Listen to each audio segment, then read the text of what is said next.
Good morning, students. Today we will start with a new lesson number 3, Current Electricity, Part 1. Topic that we are going to study is potential and what is potential difference, what are free electrons, how the current will flow through a wire, what is electric current, resistance and Ohm's law along with the resistivity. Now let us study about electric potential. If you look at the given figure, it is an experiment which tells us about the level of water and the direction of flow of water.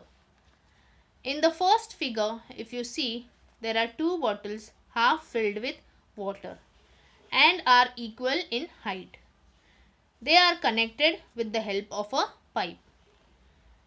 There is no flow of water and the level of water is also equal. But if you see the second figure, the second bottle is raised to a certain height. As the height is raised, there will be a flow of water from a higher level to the lower level, and the level of the water will be unequal. Just like water, the flow of electric charge between 2 points depends on a kind of electric level at those points. This level is called electric potential. Now, let us study what is potential difference. Now, if you look at the figure, the conductor A is at a higher potential than conductor B. You can see that in the figure. When these two are connected by a conducting wire, that means with the help of a metal wire, a potential difference is created between its two ends and electrons will flow from B to A with the help of a wire. This flow will continue until the two conductors A and B have the same potential. That is, until their potential difference becomes 0. Only then the flow of electrons will stop. So the difference between the values of potentials at 2 points A and B is called the potential difference between them. We can also define potential difference as it is the amount of work done to carry a unit positive charge from point A to point B is called the electric potential difference between the 2 points.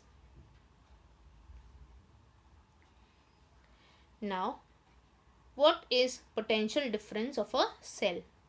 The difference in potential between the positive and the negative terminals of a cell is the potential difference of that cell.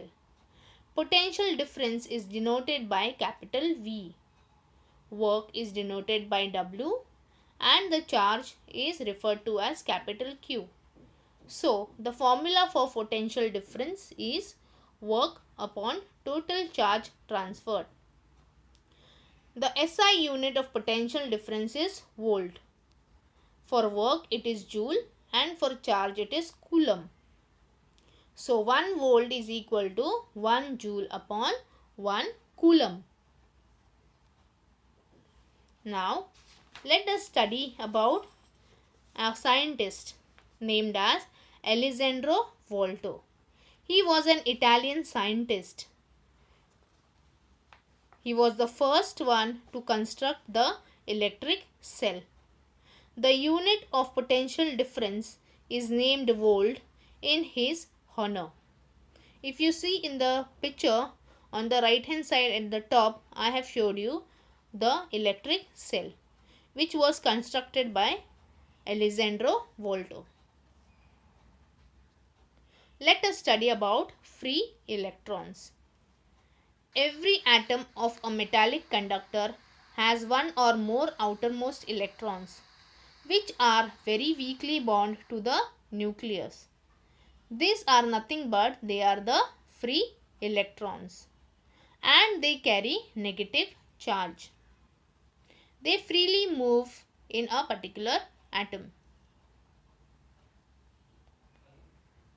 Now, let us study how the current flows through a wire. There are two figures which are given named as A and B.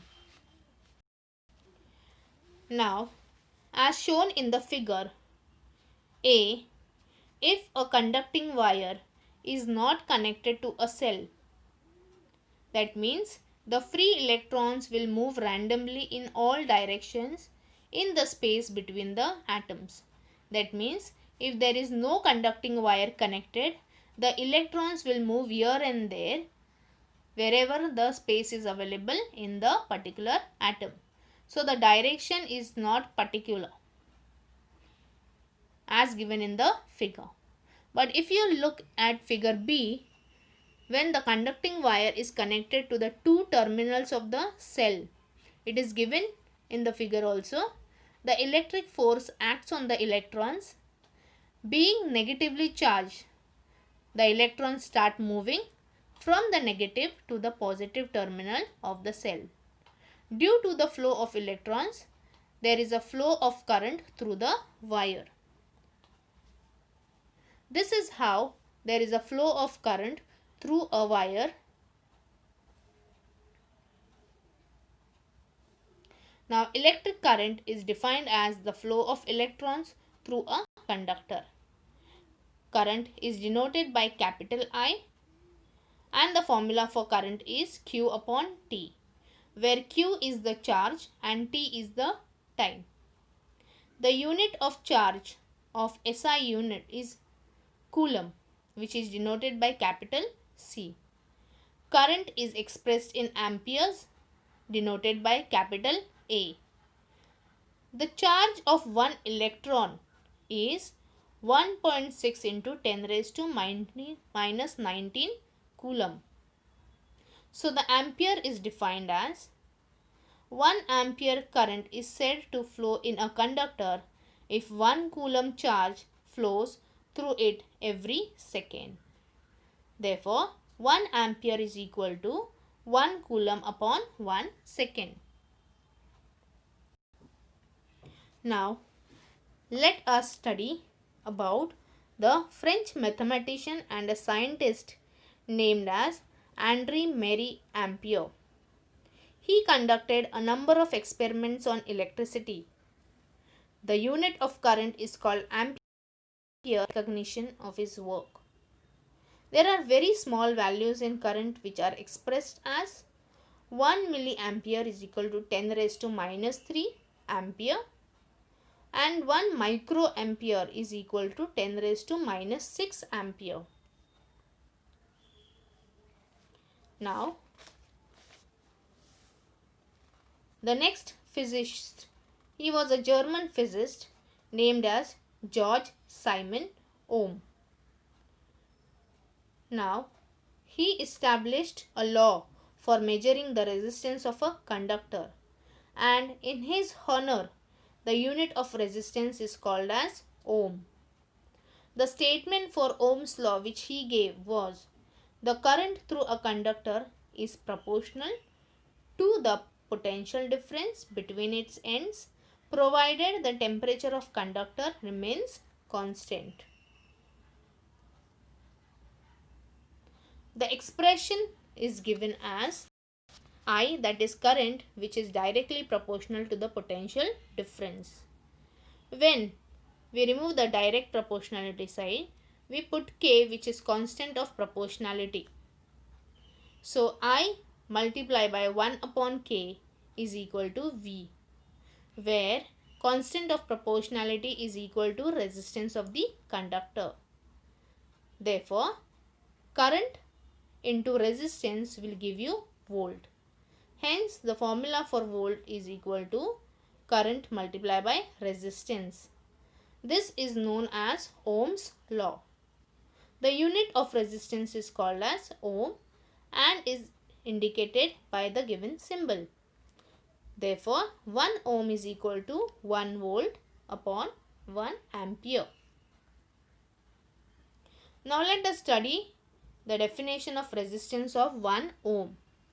Now if there is 1 ampere of current which is flowing through a conductor, then 1 volt potential difference is applied to both the ends and the resistance of the conductor is 1 ohm. Resistivity. Now resistivity at a given temperature is the resistance of a conductor which depends on the length and area of cross section and the material it is made up of. So the expression is given as resistance is directly proportional to length. It is also directly proportional to area of cross section. So resistance is directly proportional to length and area of cross section, where the symbol rho is given to you. Rho is the constant of proportionality. The symbol is given. The unit of resistivity is SI unit is ohm meter. This is our assignment. Thank you.